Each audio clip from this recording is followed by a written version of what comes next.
And now I'd like to introduce our speaker, Ed Spire.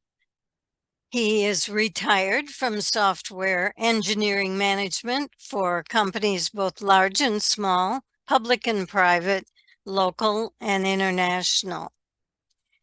He serves as the co-lead of NWSOFA's Restore Our Democracy project, where they focus on issues regarding the effectiveness of the U.S. democracy. He works with several progressive groups, such as Indivisible, the League of Women Voters, Moms Demand Action, and Represent Us. He also serves as an election equipment manager and deputy voter registrar in Cook County, suburban Chicago. And in his spare time, if he has any, he and his wife enjoy singing in church and secular groups. And now it's my pleasure to turn the program over to Ed. Thank you, Elaine. I assure you that Tanya and I do find time to sing. We need to have that outlet for our energies. Let me share my screen and we will get started. Hopefully you are seeing my screen now. Yes? Looks good. Very good. So as mentioned, one of the groups I work with is NWSOFA. This is an indivisible chapter in the northwestern suburbs of Chicago. We have a group with many interest areas, and one of them is the group that I co-lead with my partner Jim McGrath on our democracy. So today we'll talk about our civics education. Are we teaching? Why not? What to do about it? I put this together in June. I haven't seen much reason to revise it since then. And my email address is there. Anyone who wishes to discuss any of these topics with me, I'm very happy to discuss this. We will be sending copies of the slides out. We'll have a PDF version of these slides that I'll make available. So you'll have my contact information and you'll have the links I have in the presentation. So let's just glance at the agenda here. We're going to talk about how we measure, how we're teaching civics. You know, I am an engineer by training, and I believe that we need to actually measure things to understand them, measure them quantitatively, not just qualitatively. Because if we measure things quantitatively, we can make a change to a system and we can measure it again and determine whether we've improved or not. So I believe I'll be showing that we're not teaching civics effectively, and I'll be talking quite a bit about why we're not, because if we understand why we're not, then we'll be empowered to do something about it. We'll talk about what we can do. And as every good presentation I make, there's always a call to action. This one will have 2 calls to action. So we have a group here in the United States called the National Assessment of Educational Progress, NAEP, often called the nation's report card. And they study how our institutions are doing and how our students are doing, and they routinely report on their view of our educational system. They're saying these days that fewer than 25% of our students are proficient in our own history and our own civics. Only 13% of the nation's 8th graders were proficient in history last year. 22%, a little slightly higher, proficient in civics. And this is worse than it has been. It's significantly worse than it was in 2018, when we had a higher percentage of students in history and a higher percentage of students in civics. So that really isn't the whole story. It's not just our students' loss of knowledge. It's about their loss of connection to how our country works. If you look at people who have deep insight in this stuff, Peggy Carr, Commissioner of National Center for Education and Statistics. Too many of our students are struggling to understand and explain the importance of civic participation, how American government works, and the historical significance of events. Now, I spent a lot of time doing voter registration in high schools, and I can attest to you that that's really true. There's a lot of seniors who don't care, don't understand, question why they should bother to vote. A lot of them. Listen to Patrick Kelly, a 12th grade governmental teacher in South Carolina, member of the NAEP governing board. Two critically important subject areas, civics and history, not just for their success as students, but for the success of us collectively as a society. We can't have a vibrant democracy if our people don't understand how to participate in it and what its value is. And there's been a drop. Some people say it's just due to the pandemic, but no, performance was going down even before the pandemic. And part of that is because of our politics, frankly. We see people banning books and censoring educators, and that was happening even before the pandemic. It's really happening on steroids now. Cutting education funding. One of the big problems in our state funding operations is that one of the easiest places to cut funding is in education, and routinely when states are faced with budget shortfalls, education is one of the first places they turn to save money. If you look at listen to Marvin West from Harvard, who's on NAEP's board. Well, the data doesn't really point to the reasons for decline, but it's pretty fair to speculate that the debates over how we teach history are getting in the way of how we do it. And this degradation is shown up across generations.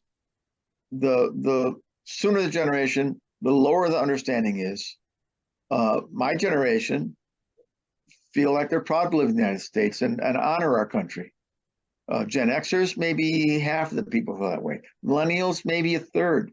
The Gen Z, maybe 16%. And this is very troubling. We can't have a democracy unless people want a democracy.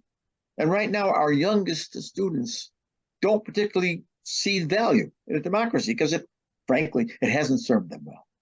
So our scores began falling in 2014, well before the pandemic. Majority of students had taken course in 8th grade, but that percentage ticked down.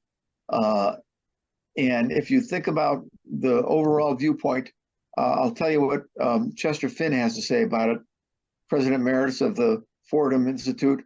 He's a conservative think tank, and he ticks off what he sees as contributing factors to low scores: poor state standards, poorly trained teachers, limited instruction time, spotty, uneven curriculums, lack of accountability.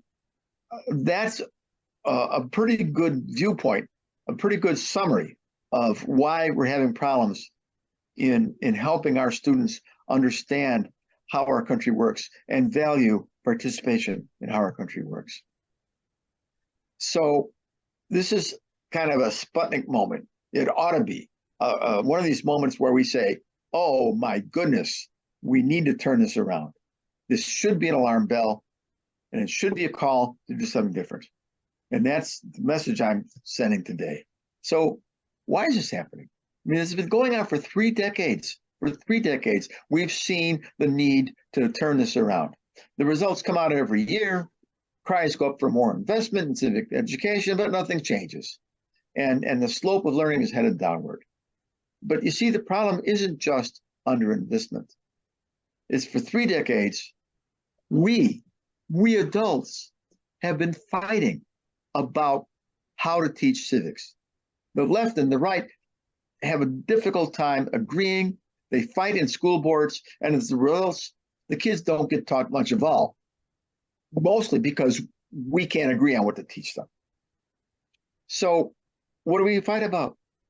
We fight about, are we a democracy or a republic? I mean, we hear people talk about universal inclusion, participants, popular sovereignty, but then people on the other side of the aisle talk about how we're not really a democracy or a republic, and how order and structure and constitutional rule of law are more important than just, they might say, enabling a mob rule. I mean, you're kind of hearing my bias when saying that, but still, there's a debate there between whether we're a universal democracy or whether we are a republic of states. Whether we talk about patriotism or solidarity. Is it more important to love your country, or is it more important to stand with your neighbor? Some folks on the right think that patriotism is a necessary term for describing how we relate to one another. But on the left, some people talk about how we need to stand with our brothers and help one another. And those are kind of conflicting ways of thinking about how to attain the common good. What about the past versus the future? Some of our people look to the past and look at the great revolution that occurred here, the founding of one of the first great democracies in the world, and claim that that's perfect and we shouldn't change it. And others look at where we are now and look at the future and say, but no, we need to change it because things have changed over 250 years. There's plenty of areas where we disagree. And these disagreements get in the way of finding a way of teaching civics in a way that we all can agree upon. So there is a group that has worked hard to find common ground. There's a group funded by the National Endowment for the Humanities. They have created a roadmap for educating for American democracy. It's funded by the U.S. Department of Education. This roadmap is designed to achieve excellence in history and civics for everything through kindergarten and 12th. And it bears the distinction of having been funded by both the Trump and Biden administrations. This really is a bipartisan effort to find compromise, to find common ground between our two extremes, and get back to being able to teach our children what our country is about and how to participate. 6 former education secretaries from both parties spoke up on it when it was released in 2021. And 9 states are currently in the process of implementing it, both conservative Oklahoma and liberal Massachusetts. And one of the things I'm saying here is we need to get all of our states to consider this. There are current grant programs available for pilot implementations. So states, cities, municipalities, school boards that want to look at this curriculum can get funding to help them do it. So let's talk about how this roadmap was created. It started from kind of a moral revolution, a determination that we will not let our divisive viewpoints keep us separate. We will work hard to find compromise. We will not fight one another. We will try and help one another.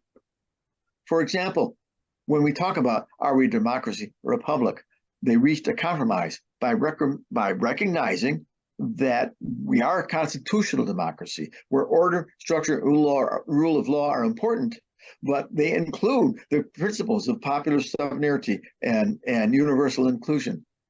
Those things matter under our constitutional democracy. And do we care more about patriotism or solidarity with our neighbors? We have to compromise and agree that an excellent civics education will cultivate a kind of reflective patriotism, a conviction that honesty will sustain and nourish and lift us up as a commitment to the common good and to one another. So these folks have worked very hard to build a roadmap that can be used to build a curriculum that we can all agree upon. And the point is that thinking about how our democracy works demands reflection, even from the youngest child. We have to help folks think about what democracy means. Because that's a core element of self-government. We can't govern ourselves if we don't think about what self-government means. Uh-oh, something just happened. I lost my view of the screen. Are you still seeing my slides? Okay. Oh, okay. I'm fine. You're fine? We're fine. All right. So a civics education built on questioning, on helping people learn through the Socratic method, that strengthens the fundamental democratic capacity in our citizens, in our students, and in our adults. So the roadmap is structured around questions, putting inquiry at the center of learning, to build a vehicle that would support kind of open-ended, inquiry-based teaching, where the answers are not obvious in advance, where the students and the teachers come to the answers through discussion. For example, these are some of the kinds of questions we talk about at a higher level. What degree of liberty, equality present in various times of our country? When were they absent? And how did that change over time? So to say that things maybe weren't perfect and we evolved. How do you evaluate changes? When are changes significant enough to count as an important change, a refounding of our structure, of our government? And how do these laws and social structures change? How do we change? How do we progress to make a more perfect union? How can our Constitution be changed? Can it be changed formally?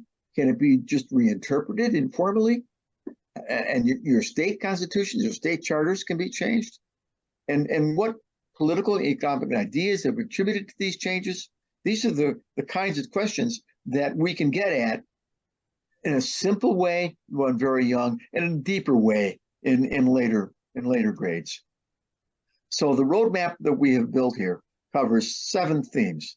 I'm using we differently. I wasn't involved in this, but the roadmap our country has developed, our educators have developed, has these 7 viewpoints, these 7 themes: civic participation, how our landscape has changed, who we are as a people, how our government and constitution work, how our institutions and social transformations can evolve over time and create new foundations, how we are a people in the world as a whole, and how we can have contemporary debates about our present and our future and the possibilities going forward. And we use, now teaching all of that is very challenging. We use different methods. This process uses 5 different methods to approach these different topics.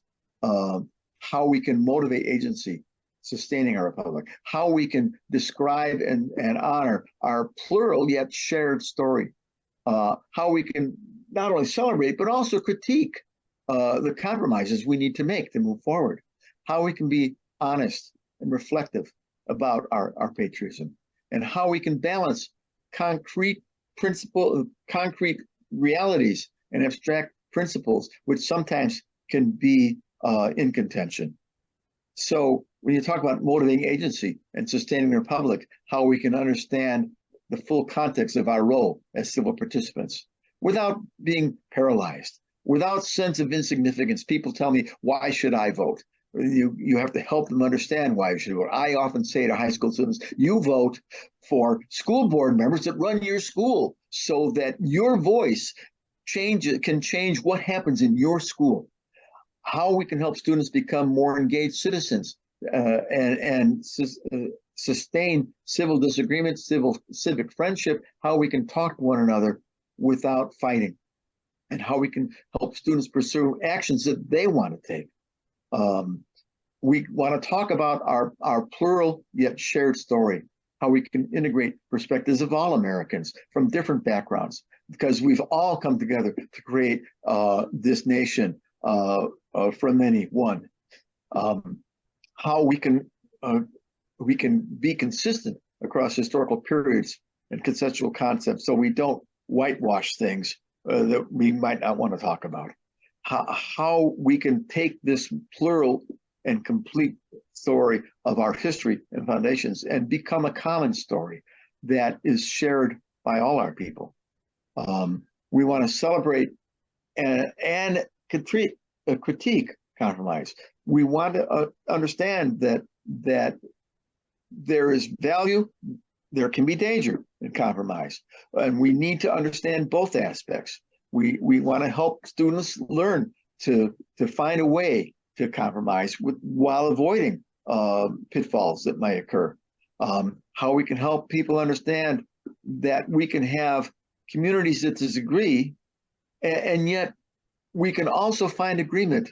And even though we disagree about some things, we can agree about others and preserve shared institutions. We want to talk about honestly reflecting on our patriotism. Let's not just believe we're the best nation in the world. I mean, that's a silly thing to think. We're a great nation. We've done great things, but we can learn from others. We can learn from our mistakes. We can understand that our founders expected us to evolve, and we can learn how to understand where we are and how we can improve without becoming just convinced that everything is perfect and we don't need to change anything. And there's a real problem in balancing the concrete and the abstract. There's reality today, which is often in conflict with deeply held principles. And we can't, we have to honor principles when they have value, but we can't allow principles to drive us in directions that are actually damaging to our population. So we need to help students understand how to debate between concrete and abstract, how to move between concrete and abstract, and how to think about chronologically how things have evolved in these areas. So those are the kinds of techniques that we use. And if you look at the different themes and the different techniques, this roadmap uses different techniques to address different themes in a very well thought out manner. This is a well-crafted way of helping our students from young ages through 12th grade learn more and more deeply about what it means to be a citizen here and how our country works.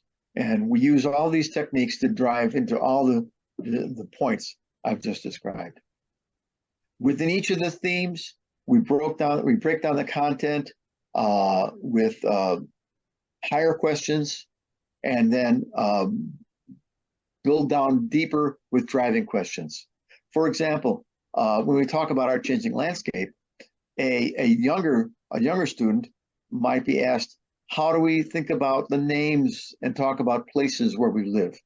And then we break that down and talk about children's own story of place, as well as the communities and where they belong, to help them think about how their community might relate to another community, even within their own classroom or within their community. In a later year, we might take questions such as, how do borders change over time, and why do they change over time? And that driving question, which is more complex, is then driven down into things about questions about allow students to explore how the U.S. came to have its current borders, the history of territorial expansion, the effects of that territorial expansion on various populations, on the populations from Europe, on the populations of Native Americans.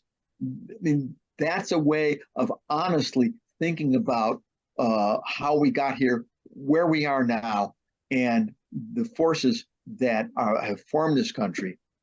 So that's a great example of how you can start young and you can build and you can get to very complex things before kids get into college.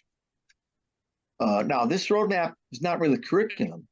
It's an advisory document that anyone can use to help form their curriculum. It does break new ground because it presents an integrated framework for how we teach history and civics. It's meant to inspire and inform the authors of state standards, the authors of curricula, the authors of textbooks, other materials, as well as informing teachers themselves to rethink, reprioritize civics and American history education. And it can be used within any state's educational standards. It can be applied to any K through 12 curriculum. The 7 themes are centered around design challenges, thematic questions, which are intentionally created to be used within or amplify any of the standards, the state standards. And the research team that built all this, they conducted extensive interviews with many state social studies standards, found strong alignment between the roadmap and the themes and state standards. States are diverse in terms of what they support, and yet even amongst that diversity, this framework can be applied. And what makes us different from most states is that it's focused on inquiry. As I said, it's focused on learning through the Socratic method, learning through asking questions, learning through discussion, learning through exploration over the course, gradual exploration over the course of 13 years. So if we think this is and I do think this is a framework that can help us revitalize our civics and history teaching in our country, how do we bring this forward? Well, principals, district leaders, officials in education, they say adults hardly ever ask them about this kind of stuff. And they rarely receive pressure or support to improve in this area. On the contrast, they receive constant pressure to raise test scores, graduation rates, prepare students for jobs. I mean, preparing students for jobs is good, but we also need to prepare students to be participants in our democracy. And when they do hear about civics, they mostly receive complaints that you're not teaching what I believe, you're not teaching what I think is the right thing. They rarely receive encouragement to educate students to participate in controversial issues. So we need to hold our schools accountable, and we need to do it the right way. When schools are held accountable for civics and history education, which does happen in a few states, the main question is whether students know specific facts. That's not the point. The point is we need to encourage them to build the skills to think through issues, and to be active participants in our political life and our government communities. We really need clear, positive, constructive, sustained voices for history and civics education. I believe this framework shows us the clear, positive, constructive things we can bring forward, but we have to bring them forward. Local leaders are the people who have to bring them forward. And I will say this: you came here today to hear this topic.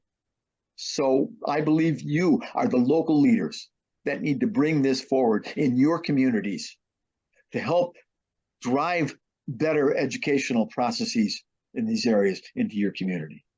So how do we convey these concerns? If you take up this challenge, what I'm asking you to do, talk to fellow members in your community, especially those with influence over education. Make these points. We need to strengthen history and civics education. That's a strategy for preserving and improving our constitutional democracy, for addressing specific concerns. We have so much concern over our constitutional democracy right now, as I'm sure you all know. Hyperpartisanship, false information. We need to combat those things through our schools.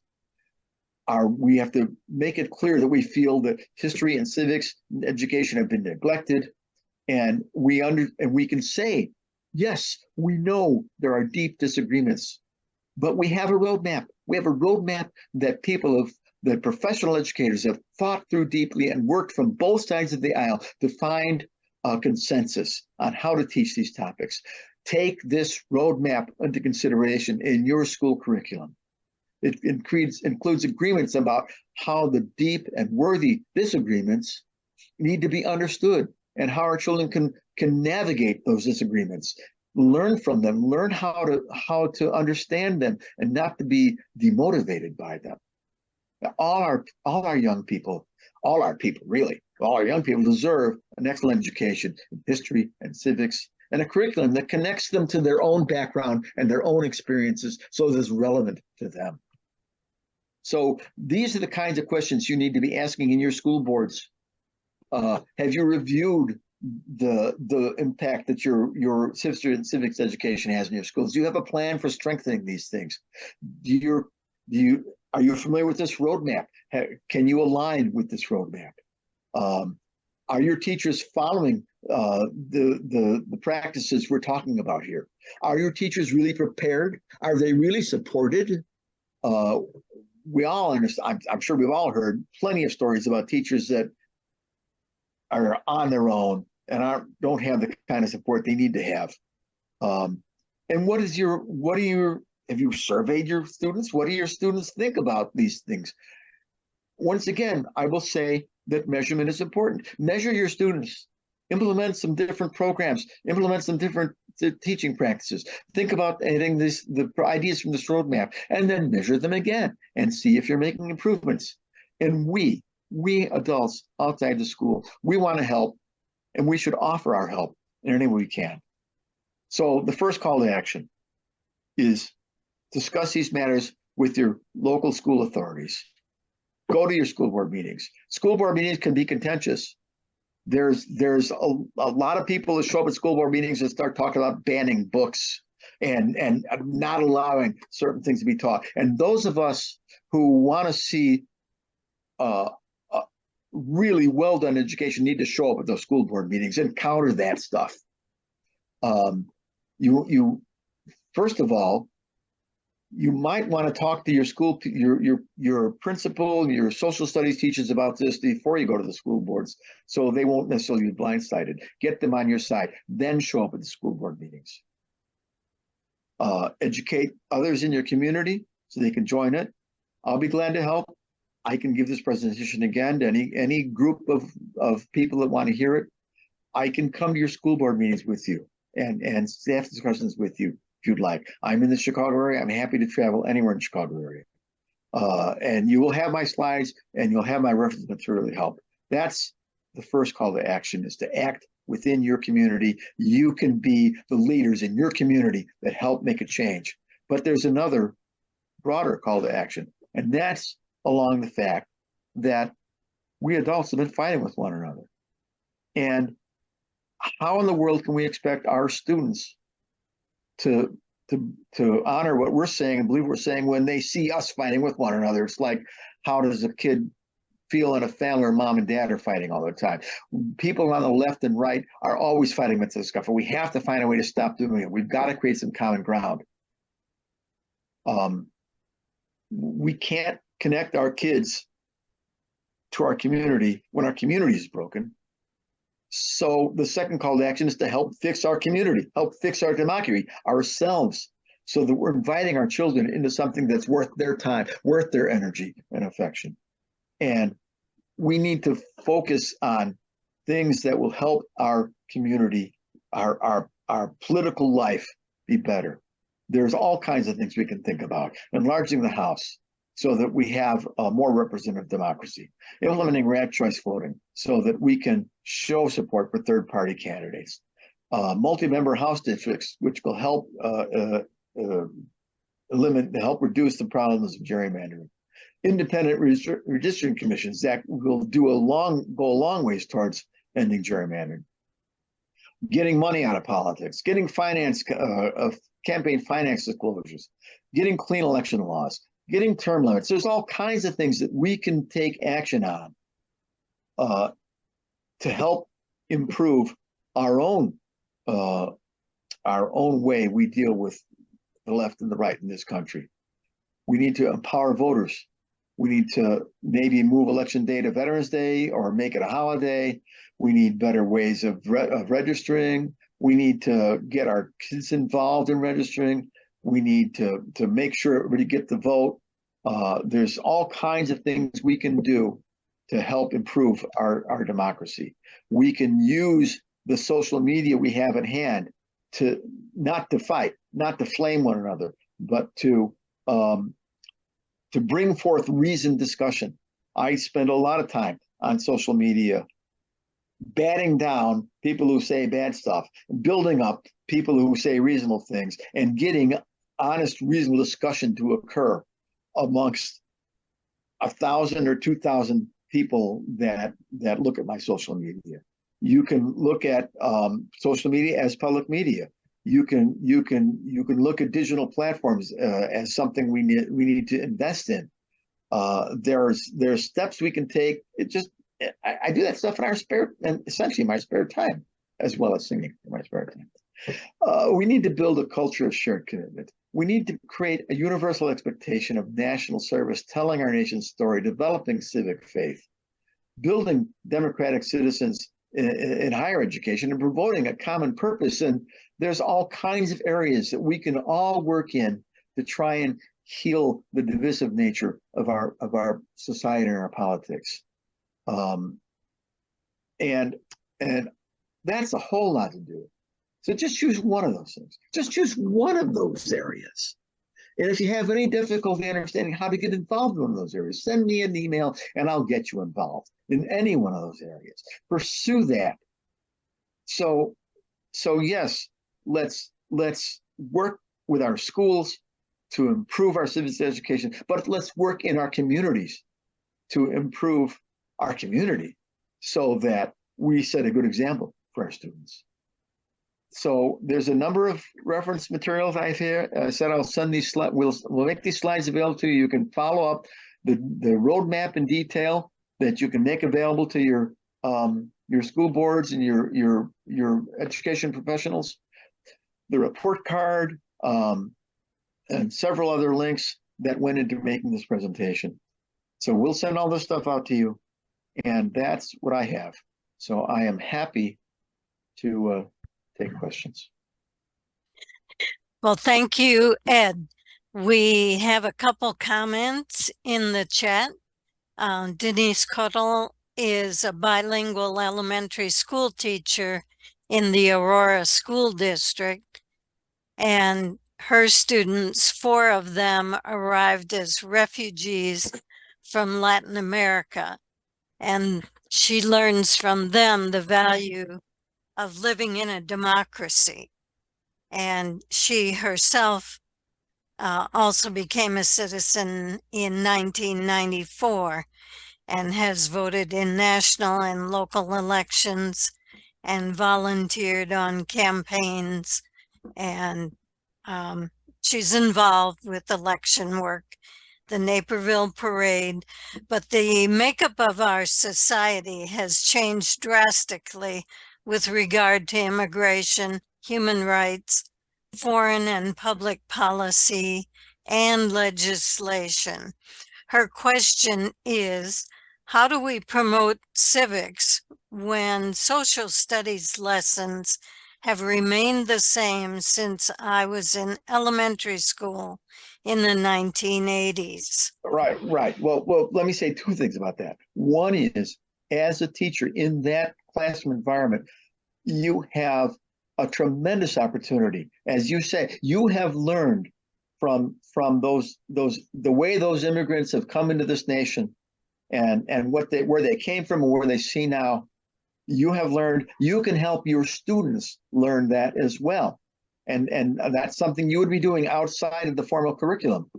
But it's a tremendous opportunity, and it's part of the kind of thing that the roadmap talks about when they talk about people, students talking about where they came from and how they relate to our society today.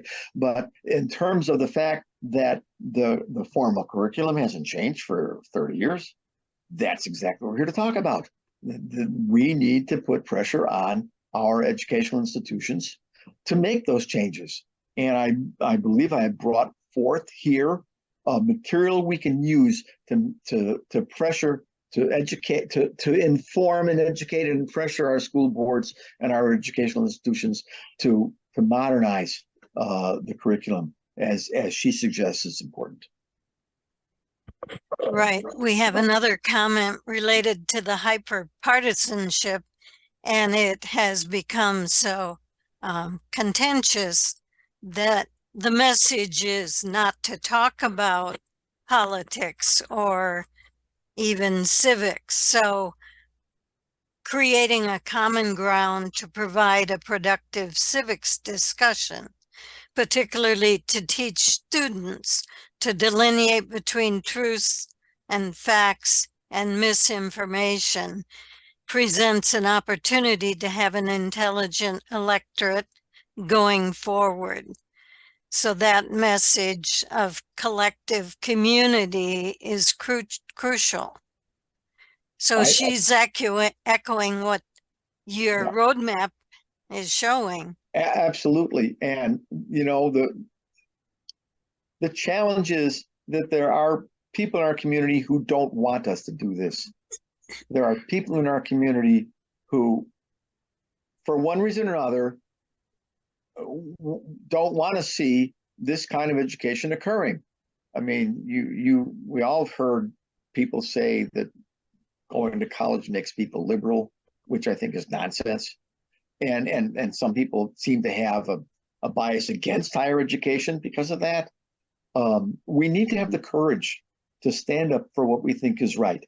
And if we think that it's right to teach the truth about our nation and the truth about our divisions and the truth that it's hard to find a common ground, but we have to do it because not doing it is failure. Then we need to have the courage to stand up in a school board meeting and insist that we do that. We need to have the courage to talk to the social studies teachers in the high school and insist that I don't want you to teach my side. I don't want you to teach their side. I want you to teach a common ground between our both sides. And here I can help you understand how to do that.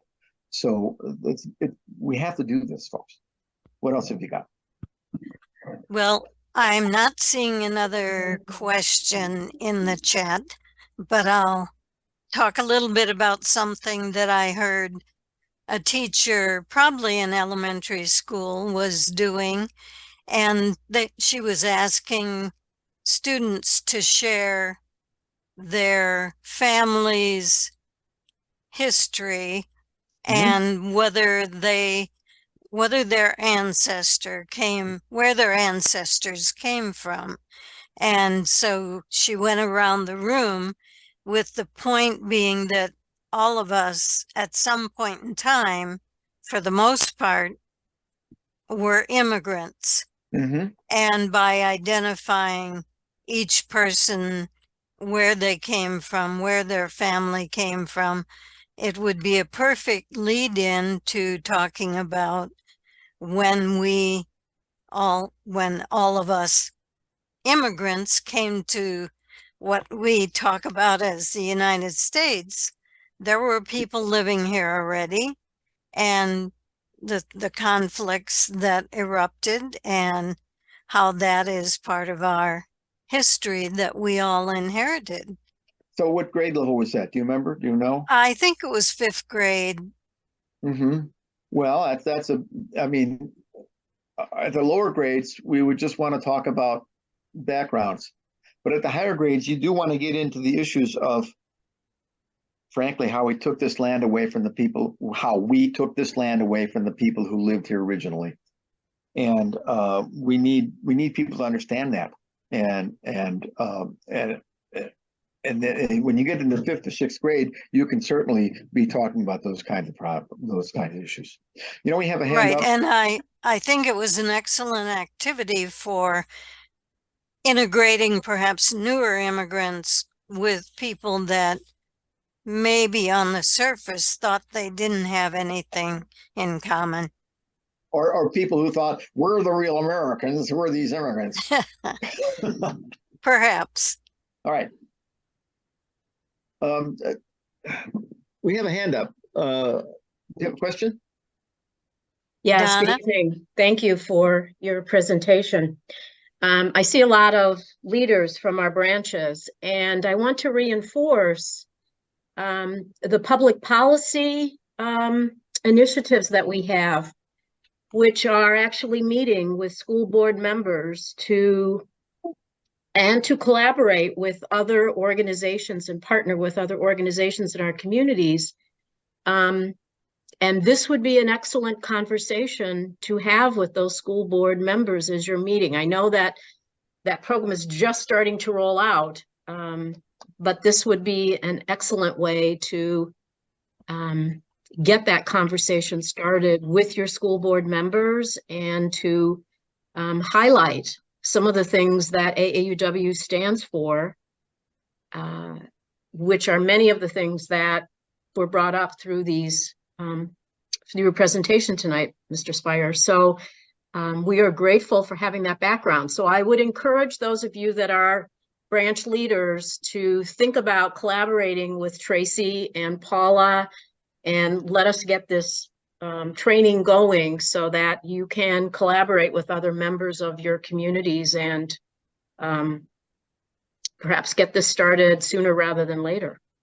And the thing, the important thing here is when we show up, we're not just complaining. We're not just saying, I want to see action here. No. We're saying, here's some resources you can use to make the action. We're providing a solution. So look at the resources I provided, and bring them forward to your school officials. And then that way, you're not just complaining. You're not just saying you're not doing enough. You're providing them with a solution. You're saying, here's a way you can do better. Here's something that we've learned about that seems really valuable to us. Please look at it and see if you find it valuable and see if you can integrate it into your curriculum. And if I could just say one more thing.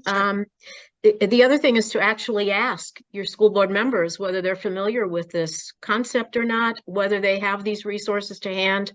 And if not, to your point, we can very easily then provide them these resources. So we are not only engaging with the community, but we are providing resources to the community as well. Yeah. So I bet in 75% of the times they will not be familiar with this material, which is why it's important for us to bring it forward to them. Yeah. Yeah.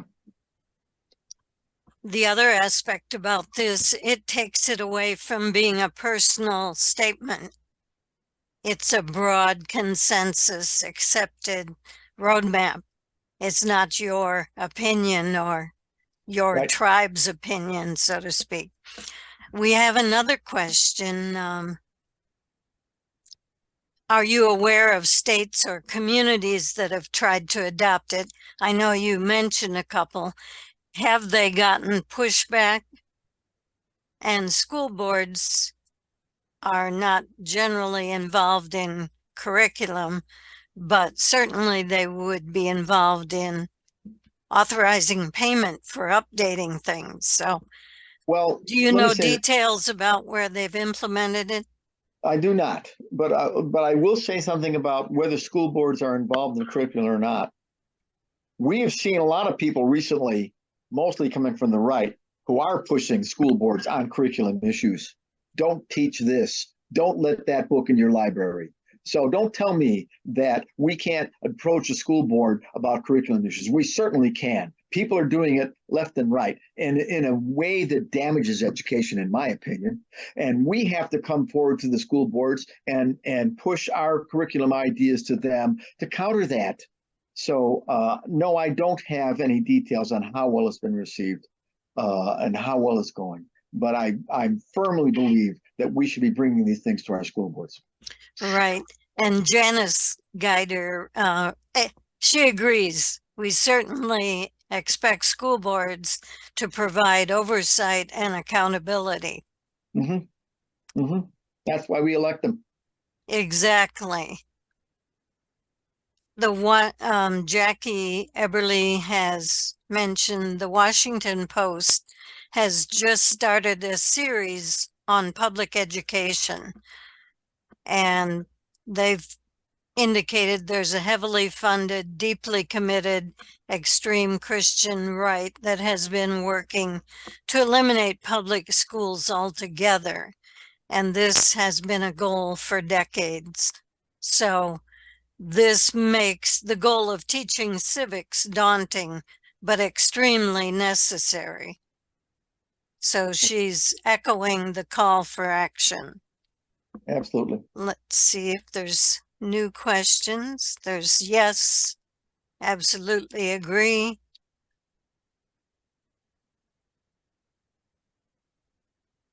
I'm not seeing any new. Are there other hands up?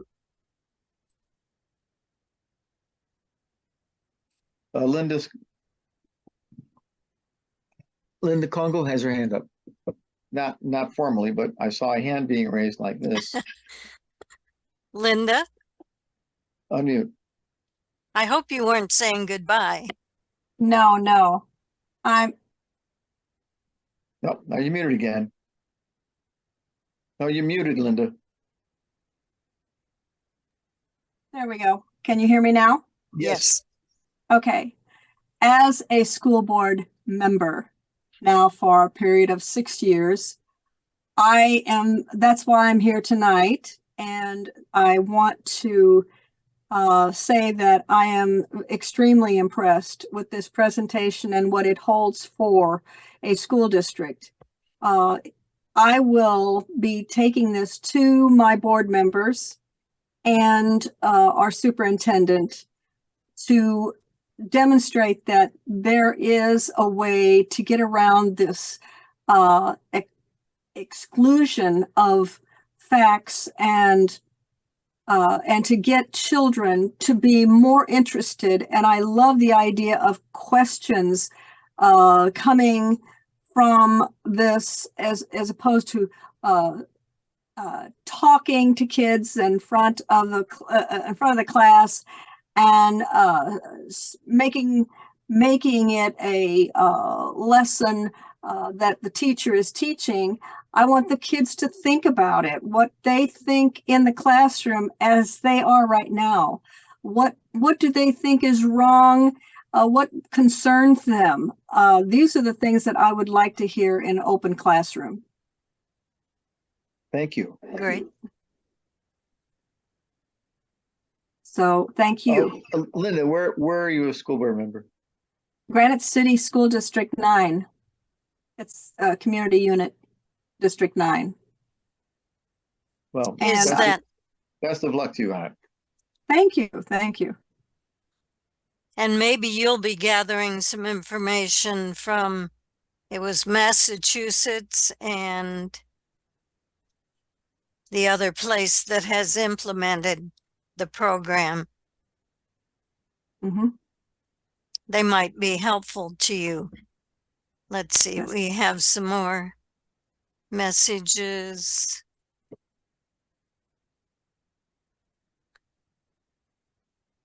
What kind of time frame is required to get school approval for civics in the classroom? Maybe I don't know Linda, an answer.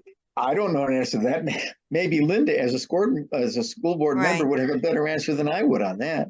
I know it would be a longer time frame if you are changing textbooks for sure. Yeah, but I Right. don't think this requires changing a It textbook. wouldn't require it, but Yeah. if you have some really outdated information. So, Linda, do you have a comment on that? Well, from what I have understood from this program tonight, the approach is an inquiry approach. It's not a formal curriculum. It's, it doesn't sound like you have to change curriculum or textbooks. However, you can open up the discussions in the classroom to give the kids a broader idea of what they are looking at in their textbooks. Mm-hmm. I would say that basically this would be something that our administration would look at, our total administration, and of course within the administration there may be some people who are somewhat objecting to going any further into civics than we already have in the textbook. But I think it's very interesting that it really doesn't change a textbook. It doesn't alter anything in it. All it does is ask questions, have the children share their understanding of what they've read. So it's going to be interesting. I would love to see what other districts such as the one in Massachusetts that has begun this approach. Well, Right. I will take an action item to see what I can find out about how well it's going in the districts that we know are looking at it. Mm-hmm. And report back. Thank you. The other thing, this could be an ongoing thread in the public policy Google group of AUW. We can share with each other what different places have been able to do and learn from each other. Mhm. Well, I'm looking, we have another, we If I are, can just speak up again. Sure, go ahead. To pick up on that, Elaine. I think it would, I mean, I think we have to think in terms of an incremental approach. I don't think it's all or nothing. I think as you work with school board members or as you influence teachers or whatever that might be, you're making an inroad, and that's important. There are more children learning about civics than they did before, and I think that's the goal. It's not to have a total change of anything. It's to work toward getting more knowledge to our students and making sure that people know what the resources are. Mhm. right. And as a final comment that wraps up our purpose, we're doing our young people a disservice by silencing them about our civic discourse. Strategy is important. And I know in Naperville, the high school classes include voter registration in the spring. As students are preparing to graduate, they can prepare to become citizens. So that is kind of a simple way of integrating being an active citizen with your education. So one of the that probably all of us could encourage. I do a lot of high school voter registration, and there's two things that I've seen that are very effective for high schools that you can talk to about your high school. One is that your civics class might require a certain level of public participation points to graduate civics, and one of those areas of public service points you can acquire is by registering to vote. The other thing I will say is that if you integrate voter registration into senior cap and gown pickup, you will find a very large number of your graduating seniors will be happy to register to vote as they're picking up their caps and gowns when they're feeling very mature and they're feeling they've accomplished something. I've been able to register over 100 students in one day at Hoffman Estates by integrating voter registration into senior cap and gown pickup. Good idea. Excellent. May I one other thing? We have students from our classes in civics who actually work at the polls alongside the rest of the adults that are there. I've had personally several students that worked with me at the polls. So I think that's another exciting thing. I was so impressed with how many students volunteered to do that.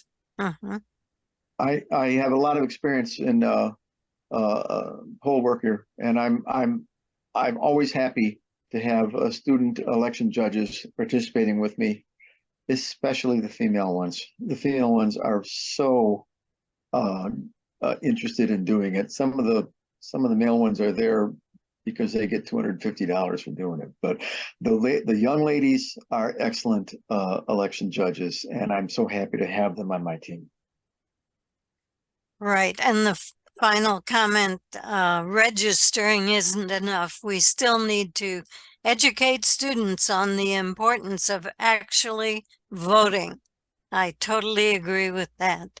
So one of the things I do with when registering a high school student, I then discuss with them how they can vote. Where are you going to school next? Will you need to be voting absentee?